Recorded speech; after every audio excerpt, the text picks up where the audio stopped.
कर दिया, मिलने से मना कर दिया, अब कह रहे वृंदावन छोड़ के चली जाओ। क्यों? द्वारिका क्यों जाऊं? कम से कम वृंदावन में रहूंगी, उससे मेरी चेतना तो बनी रहेगी ना। तो चंपा ने कहा, बोले पूरी बात तो सुनो माधवी, ठाकुर जी कह रहे हैं, बोले भैया वृंदावन में भक्त रहते हैं और द्वारिका में मेरी पत्नियां रहती हैं, तो मीरा का स्थान तो वहां है जहां पत्नियां रहनी चाहिए। इसलिए मीरा को कहो कि अब अपने ससुराल जाए। अपने वास्तविक से ससुराल तो आज तक गई नहीं, वो उसका ब्याह हुआ हमसे, कम से कम अपने वास्तविक ससुराल में एक बार तो चरण घुमा के आवे, एक बार तो देख के आवे कैसा उसका ससुराल। ये भाव सुनते ही मीराबाई नाचने लगी, बोले अच्छा ये भाव है तो मैं जरूर जाऊंगी। मीराबाई प्रसन्न हो गई। प्रसन्न भी होती हैं, लेकिन कभी कभी वृंदावन का विरह भी व्याप्त हो जाता है। एक दिन मीराबाई ने अब विचार किया, कुछ दिनों में मैं द्वारिका प्रस्थान करूंगी। एक दिन बंधुओं, मीराबाई की ख्याति तो बहुत बढ़ी गई थी, लोग बाग दर्शन करने आते थे। एक बार दो महापुरुष उनका दर्शन करने आए, सामान्य से दिख रहे थे। मीराबाई के सन्मुख आए, आकर के बैठे, बोले हमने बहुत सुना है आपका स्वर बहुत मधुर है, आप ठाकुर जी की बड़ी मधुर सेवा करती हैं, राणा जी ने आपको विष का प्याला दिया, आदि आदि ये सब कीर्तिमान बाप गाने लगे। तो मीराबाई बोली, मेरे पास आके मेरी कीर्ति मत गाइए, मेरे लाल जी की कीर्ति गाओ, वो मुझे प्रिय लगती है। उन दोनों को मीराबाई ने जब देखा, तो एक व्यक्ति को जब देखा तो उसके रूप माधुर्य और शब्द से मीराबाई अनुभव कर पा रही थी कि ये कोई गवैया है। और मीराबाई ने जब उसके अंगों की ओर टटोला, देखा कि उसके हाथ में कोई वाद्य बजाने वाला एक यंत्र उसके हाथ में लगा हुआ है। जैसे आप कभी देखेंगे जो सितार वादन करते हैं, उनके हाथ में एक सितार बजाने वाला एक साधन होता है, वो उसको जब सितार नहीं बजाते तो अंगूठी बना के पहन लेते हैं। तो वैसा ही एक यंत्र उन्होंने देखा। मीराबाई उससे अनुभव तो कर चुकी थी कि ये कोई गवैया आया है और ये निश्चित ही मेरा स्वर सुनने के लिए आया है, मेरी परीक्षा लेने के लिए आया है।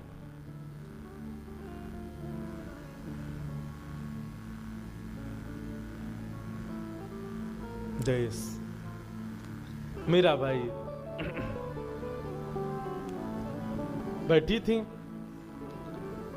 उसने निवेदन किया कि आप कुछ फरमाइए ना, ठाकुर जी के सामने कुछ सुनाइए। मीराबाई का बंधुओं चरित्र पूरा पदों से ही भरा हुआ है। इतने पद हैं कि ना चाहते हुए भी, मैं तो बहुत कम गाता हूं, लेकिन मीराबाई के तो हर भाव में एक पद विद्यमान है। मीराबाई से जब कहा कि आप कुछ सुनाइए, मीराबाई ने बहुत सुंदर एक पद गाया। बंधुओं, ये जो दो युवक आए थे, ये कौन थे पता है? एक तो था बादशाह अकबर और दूसरा था तानसेन। ये दोनों छद्म वेश धारण करके आए थे मीराबाई को सुनने के लिए। बादशाह अकबर आगरा में कोई नया किला बनवा रहा था, तभी किसी ने आकर के कहा, बोले आप वृंदावन जाओ, वहां पे मीराबाई आई हुई हैं। और बादशाह का एक नियम था कि ये जो था ना अकबर, इसका बंधु, इसके कभी कभी मुझे ऐसा लगता है इस पर वैष्णवों की बड़ी कृपा है, इसने कितने संतों के दर्शन किए। एक बार तानसेन कुछ गा रहा था, तो अकबर बोला, तुमसे अच्छा दुनिया में कोई गाने वाला होगा नहीं, मुझे ऐसा लगता है। तो तानसेन ने एक नदी थी, पोखरा था, जो भी था, उसमें उंगली डुबोई और बाहर निकाल करके एक बिंदु जैसी टपकी नीचे, तो बोले महाराज मेरा गाना तो इस बिंदु के समान है, मेरे गुरुदेव का गायन तो इस सरोवर के समान है। अकबर बोला, देखो ये बड़ी बड़ी बातें मत करो, मुझे गाना नहीं आता लेकिन सुनना बहुत अच्छा आता है, और मैं ये कह सकता हूं कि तुमसे अच्छा गायक दुनिया में कोई नहीं है। ये तो तुम अपने गुरु की प्रशंसा कर रहे हो जबरदस्ती। तानसेन बोला, नहीं महाराज, आप मेरे गुरु को सुनेंगे तो कुछ कह ही नहीं पाएंगे। कौन है तुम्हारे गुरु? बोले वृंदावन बिहारी लाल को जिन्होंने प्रकट किया, अनन्य रसिक स्वामी श्री हरिदास जी महाराज मेरे गुरु हैं। अच्छा चलो हमको उनका गाना सुनना है। तानसेन बोला, कृपा करो महाराज, वो गाना नहीं गाते हैं, वो ठाकुर जी के कीर्तन गाते हैं। तो बोले तो हम सुनना चाहते हैं। बोले महाराज वो आपको सुनाने के लिए कभी नहीं गाएंगे, वो तो ठाकुर जी को ही सुनाते हैं। अकबर पीछे पड़ गया, कैसे भी करके मुझे सुनाओ। तानसेन बोला एक उपाय है। बोले क्या? आपको बादशाह का रूप त्यागना पड़ेगा, एक सामान्य रूप धारण करना पड़ेगा, मेरे साथ चलना पड़ेगा, और महाराज बहुत अच्छा हो जाएगा यदि आप मेरे दास बन के चलो। लेकिन अकबर को संगीत का इतना शौक था कि वो तानसेन का दास बनने को तैयार हो गया। तानसेन का दास बन करके, और जैसे संगीतज्ञों के वाद्यों को उठाने वाला कोई चलता है संग में, ऐसे अकबर पीछे तानपुरा लेकर के चल रहा था तानसेन के साथ। तानसेन बोला भगवान एक कृपा और करना। बोले क्या? आपकी एक बुरी आदत है। बोले क्या? जब भी कोई गाता है आप वाह वाह वाह वाह वाह वाह कर देते हो। हमारे गुरुजी का स्वर सुन के वाह वाह मत कर देना, नहीं तो भगा दिए जाओगे, पीट दिए जाओगे। तानसेन बोला नहीं करूंगा। स्वामी श्री हरदास जी महाराज विराज रहे थे कुंज में। तानसेन गया, प्रणाम किया। तानसेन के साथ में अकबर भी आया। अब तो तानसेन अंदर ऐसा ही व्यवहार कर रहा है जैसे सेवक है, जल्दी प्रणाम कर, गुरुदेव हैं। अकबर के जी जी हुजूर प्रणाम। स्वामी जी बोले कहो तानसेन बड़े दिन में आए हो? बोले हाँ। चलो कुछ सुनाओ। तानसेन गाने लगा। तानसेन ने पृथ्वी, जल, अग्नि, वायु, आकाश उसके गायन के अधीन रहते थे। वो चाहता तो दीप जला देता था, चाहता तो वर्षा कर देता था, चाहता तो आंधी तूफान आ जाते, चाहते तो सब सामान्य हो जाता। उसकी गायन में इतनी शक्ति थी। स्वामी जी के सामने कुछ गाने लगा। गाते गाते तानसेन ने जबरदस्ती गलत गाया। जैसी गलत गाया तो स्वामी जी बोले गलत क्यों गाते हो? बोले भगवान गलती हो गई, आप सुधार दीजिए ना, क्योंकि ये मर्यादा है कि आप वृंदावन के रसिकों को कह नहीं सकते, आज्ञा नहीं कर सकते कि गाइए, वे जब चाहें तब गाएंगे। तो तानसेन ने ये युक्ति अपनाई कि मैं गलत गाऊं और सुधारने के लिए कहूंगा तो ये गाएंगे, अकबर सुन लेगा। स्वामी जी पहचान गए, अच्छा तो ये चाहते हो कि हम गाएं? बोले जी भगवान। स्वामी श्री हरदास जी महाराज ने बिहारी जी का स्मरण करते ही जैसे ही एक स्वर लगाया, स्वर अलाप करते ही वृंदावन की रज के कण हिलने लगे। आकाश में सूर्य चंद्र एक साथ प्रकट हो गए, मानो जैसे वृक्ष भी कोई चैतन्य बनकर के श्रवण कर रहे हों। वन के भीतर से हिरण, वन के भीतर से हिंसक जीव सब निकल करके आ गए स्वामी जी की ओर, मानो कृपा भरी दृष्टि से देख रहे हों। सबके नेत्र सजल हो गए। ऐसा स्वर स्वामी जी ने प्रकट किया। अकबर के नेत्र बंद हो गए, देहाभिमान शून्य हो गया। उसको तो पता ही नहीं कि मैं सेवक बन के आया हूं, नाटक कर रहा हूं। जैसे ही स्वर सुना, स्वर सुनते ही बोला वाह वाह वाह वाह वाह वाह। स्वामी जी का गायन वहीं रुक गया। बोले कौन है ये, कौन है, और इसने वाहवाही कैसे की? तानसेन बोला बाहर चल, तुझे तो बाहर चल के बताऊंगा। गुरुदेव क्षमा कर दो, गलती हो गई, अपराध क्षमा करो, बालक का सेवक है मेरा। तानसेन स्वामी जी बोले तानसेन छुपाओ नहीं, बताओ ये कौन है। इसके वाह वाह के स्वर में पता चलता है कि ये कोई मुगल है। तब रूप में प्रकट हुआ महाराज शहंशाह हिंदुस्तान बादशाह अकबर आए हैं। कान पकड़ लिए, क्षमा कर दो भगवान, आपका स्वर सुनना था। ये बोले बादशाह रूप में जाओगे तो सुनाएंगे नहीं, इसलिए मैं सेवक बन के आया। स्वामी जी बोले अच्छा हुआ कि तुम सेवक बन के आए, कोई और रूप में आते तो तुमको दंड मिलता। चलो जाओ, कोई बात नहीं। बादशाह बोला अब आपको पता ही चल गया कि मैं बादशाह हिंदुस्तान हूं। भगवान आपका मैंने स्वर सुना है, कुछ दक्षिणा देना चाहता हूं, बताइए क्या दे दूं? स्वामी जी बोले हमको कुछ नहीं चाहिए, बस तुम चले जाओ, यही हमारी दक्षिणा है। बादशाह बोला ऐसे तो नहीं जाऊंगा, आप भारत के सम्राट के सामने खड़े हैं महाराज, बताइए क्या चाहिए? स्वामी जी बोले यमुना जी का केसी घाट है, उसकी एक सिड्डी टूट गई है, बनवा दो, जाओ। अकबर की आधी संपत्ति लग गई लेकिन वो सिद्धि नहीं बन पाई। अकबर दौड़ा दौड़ा आया, बोले भगवान मेरे बस का नहीं है। तो बोले मैंने मना किया था ना कि कोई दक्षिणा नहीं चाहिए, तुमको जबरदस्ती लगा। तो ये कथा मैंने क्यों सुनाई, अकबर भले ही मुगल था लेकिन अकबर को आप देखेंगे उस पर संतों की बड़ी कृपा, संतों का खूब दर्शन किया। आज अकबर को जब पता चला कि भक्तिमती मीराबाई आई हैं तो अकबर रूप बदल करके तानसेन के साथ उनका स्वर सुनने आया। दोनों रूप बदल करके बैठे, लेकिन मीराबाई को अनुभव हो गया था कि ये कोई छद्म वेश में आए हैं, इनके हाव भाव स्वर से पता चल रहा है कि ये कौन है। आहा, मीराबाई ने एक तारा लेकर के स्वर छेड़ दिया।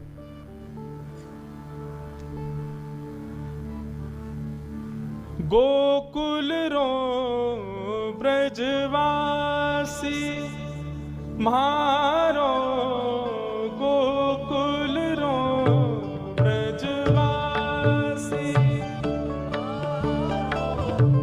गोकुल रो ब्रजवासी मारो, गोकुल रो ब्रजवासी मारो।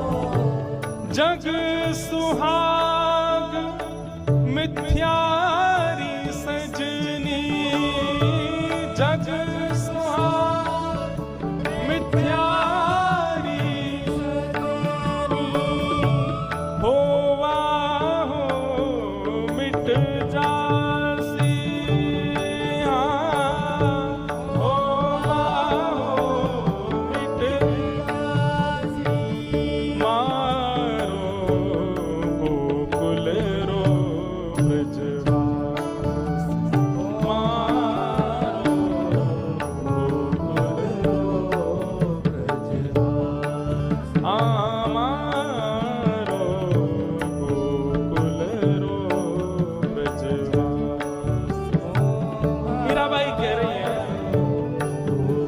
कह रही हैं, जग सुहाग मिथ्यारी सजनी। जग में कहते हैं ये हमारे, ये हमारे, ये हमारे, ये सब मिथ्या हैं, हमारे तो केवल ब्रजवासी हैं। वो भी कहाँ के, गोकुल के वृंदावन के ब्रजवासी हमारे हैं, बस वही हमारे हैं और कोई हमारा नहीं है। गोकुल रो ब्रजवासी मारो, गोकुल रो ब्रजवासी, ओ मारो प्रियतम हृदय बसत है, मारो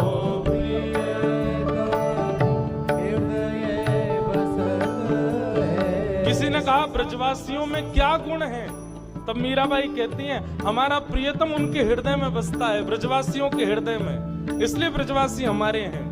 मारो प्रियतम हृदय बसत है, मारो प्रियतम हृदय बसत है, दरस लहा सुख राशि, ओ दरस लहा सुख राशि, हाँ मीरा रे प्रभु हरि अविनाशी।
मीराबाई का स्वर सुनकर के महाराज, यहां तानसेन भी मंत्रमुग्ध हो गए और पीछे बैठा हुआ अकबर भी मंत्रमुग्ध हो गया। अकबर ने अपने जेब से एक सुंदर आभूषण निकाल करके मीराबाई के सामने रखा। मीराबाई के स्वर निकल पड़ा, झांपना मुझे नहीं, इनको अर्पित कीजिए। झांपना शब्द सुनते ही वो तो पानी पानी हो गया। बोले आपने झांपना क्यों कहा? बोले क्या आप बादशाह अकबर नहीं है? अकबर तो नतमस्तक हो गया, जय हो, क्षमा करें। और निश्चित ही आपके साथ में आए हुए राग रागनियों के मूर्धन्य विद्वान ये तानसेन है। तानसेन भी नतमस्तक हो गया। ऐसी मीराबाई। अकबर दर्शन करके आनंदित हो गया।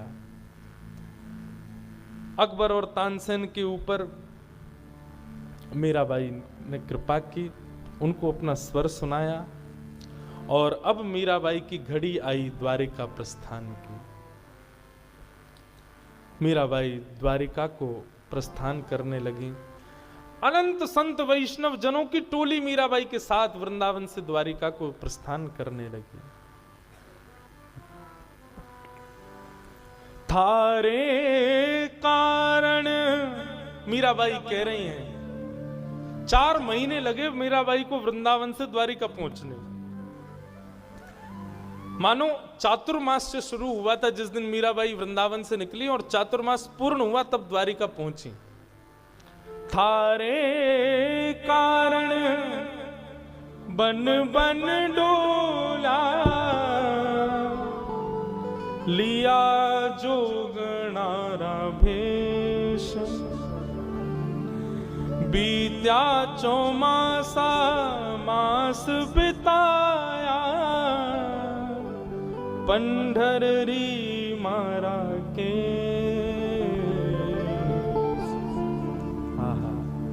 मीराबाई 4 महीने चलते चलते आनंद कीर्तन करते हुए द्वारिका पधारी। द्वारिका में आकर के मीराबाई जहां भी जाती है वहां उनको श्याम सुंदरी दिखते हैं। जैसे ही द्वारिका में प्रवेश किया मीराबाई को रुक्मणी जी दिखने लगी। मीराबाई जी को साथ में जामवती, सत्यभामा, ये सब भगवान की पटरानियां मीराबाई का स्वागत कर रही हैं। ऐसा मीराबाई को प्रतीति होने लगी। मीराबाई ने जैसे ही द्वारिका में प्रवेश किया, द्वारिका के मुख्य द्वार पर मीराबाई की सासू मां, कौन? देवकी और वसुदेव दोनों खड़े, और दोनों ने खड़े होकर के जैसे एक नव बहू का स्वागत होता है वैसे ही स्वागत किया। मीराबाई को सब अनुभव हो रहा है। कैसी मनस्थिति मीराबाई की। सब जगह दर्शन करती हुई, सब लोगों से, ठाकुर जी के प्रियजन परिजन सबसे मिलती हुई मीराबाई द्वारिकाधीश का दर्शन करने गई। जैसे ही मंदिर में प्रवेश किया, मंदिर में प्रवेश करते मीराबाई ने सामने देखा,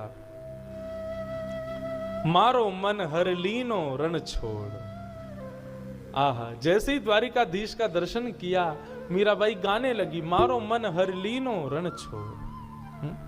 मोर मुकुट सिर छत्र विराजे, कुंडल री छवि ओर, चरण पखारे रत्ना नाकर, री धारा गोमत जोर। ध्वजा पताका तत तट राजे, झालर री झकझोर। भकत जनारा काज सवारिया मारा, प्रभु रण छोड़। मीरा रे प्रभु गिरधर नागर, कर गयो नंद किशोर। मीराबाई गाने लगी। पूरा द्वारिका झूम गया मीराबाई के आते। मीराबाई द्वारिका में रहने लगी। द्वारिका में भी संत जनों के पास जाकर के मीराबाई खूब सुख से विराजती। कई वैष्णव जन आते, अपने हृदय के प्रश्न संशय लेके आते, पर मीराबाई को देख के सबके संशय अपने आप समाधान हो जाते। इस प्रकार मीराबाई सब जगह सत्संग की प्रवाह से सबको आनंदित करने लगी। एक दिन मीराबाई को बहुत विरह वेदना हुई। इतनी विरह वेदना हुई कि एक द्वार पर एक जोगी आया, अलाक निरंजन। सेवकों ने देखा कि आइए भगवान पधारिए। बोले हम मीरा का दर्शन करने आए हैं। बोले हमारी बाई साहब तो अचेत पड़ी हैं, अस्वस्थ हैं। बोले ले चलो मुझे उनके पास। जैसे ही उनके पास लेकर के गए बंधुओं, श्याम वर्ण था, एक साधु के वेश में आए थे। आकर के मीराबाई के सिर पर जैसे ही हस्तकमल पधराया, हस्तकमल पधराते धीरे धीरे मीराबाई को चेतना आने लगी। आकर के जैसे ही देखा, साधु को देख करके कहने लगी आप कौन? जोर से साधु हंसा। हंसी सुनते ही मीराबाई बोली ये हंसी तो मैंने कहीं सुनी है, ये हंसी तो मेरे कानों में गूंजती रहती है। श्याम सुंदर। जैसे ही श्याम सुंदर कहा, बोले अरे हम श्याम सुंदर नहीं है, आपकी तो दृष्टि ऐसी हो गई है, जिसको देखती है श्याम सुंदर ही दिखते हैं आपको। हम श्याम सुंदर नहीं है, हम तो साधारण संत हैं। नहीं नहीं, आप श्याम सुंदर हो, आप निश्चित श्याम सुंदर। अरे हमारा वर्ण देख के आपको लग रहा होगा हम श्याम सुंदर नहीं है। मीराबाई की दृष्टि अब ऐसी होने लगी, वो जिसको देखती है उसमें श्याम सुंदर का एक गुण भी होता है। कोई रूप से भले ही सांवला ना हो, लेकिन नेत्र थोड़े से कटाक्ष हो, श्याम सुंदर। किसी की चाल थोड़ी सी बांकी हो तो ये श्याम सुंदर, घुंघराले केश हो तो वो भी श्याम सुंदर, श्याम वर्ण का कोई दिख जाए तो ये भी श्याम सुंदर। सब जगह जैसे जैसे भक्ति के रूप प्रकार श्रीमद् भागवत में बताए गए बंधुओं, एक एक करके समस्त प्रकार मीराबाई में प्रकट हो गए।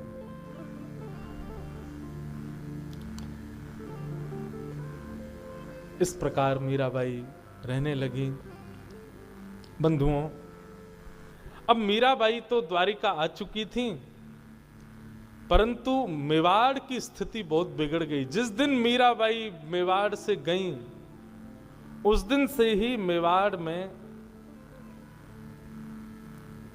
अन्न जल की कटौती होने लगी। लोग भूख प्यास से मरने लगे। मेघों ने ना जाने कितने वर्षों से मेवाड़ की भूमि पर वर्षा की ही नहीं है। वनस्पतियां खत्म होने लगी, नदी सब तालाब पोखर सूखने लगे, अकाल पड़ गया मेवाड़ में।